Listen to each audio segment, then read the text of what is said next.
هفته ماشینا باری چند سال هم من ونن و خوری. من هم چند سال ماشین سنگی داشتم، دیم فاده ناش دستش فرداشتم، هم تنگ ونم جمش هم لبه باری، روز و روز بیشتر راتم و خوری. حبوبات موردم جو گانم، خلاصه خومن ونم دی جانم، دی شهر و او شهر سو تا اواره، خلاصه خرش و باشو داره، خطش هم خیلی گرونه، لیوسیک شو جفت 80 میلیون لباسا کثیف که یه روشی کی هر رو به کار هن مکانی کی، خلاصه خومن ونم دگیر، صدا سازنه شیرین دیر، همیشه حصه گروه 4 خطر رد بالا همراه با دلار، دلار چی بید من او مورد تکو خدا بالا سر فکسی مو بکو.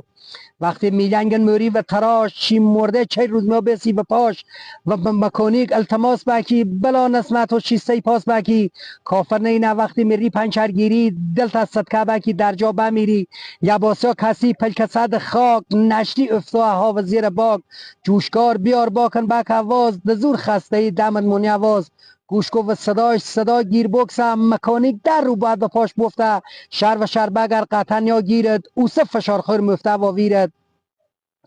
یباسا گری صورت هم چیخی خو کار نمیکردن در فراویل، یباسا کسیف که یه روشی کی دو زما درگیر مکانیکی و تو جو برداری 4 قطع فروش دنونیات مونن فقط با 2 گوش چی او سموار میوی د جوش، مردم گوان فرانی تریلی دارن نوانن که صدق کرو چاره، یه برج گوی شاید سو بیتره اما د زغال وقت سیتره، روز و روز بیشتر میری و گانی د پشت فرمو کمرن بانی، زینب خان اگه کمرت حالا کاش 2 مرغ منیای و زیر سالیت 2 بقلم منیای سرخواه، خیلی بهتر بی وضع سرمایه، خیلی راننده ها الان هان و گوش درآمدشونه فقط سی خطر فروش، خلاصه یه رو نکردم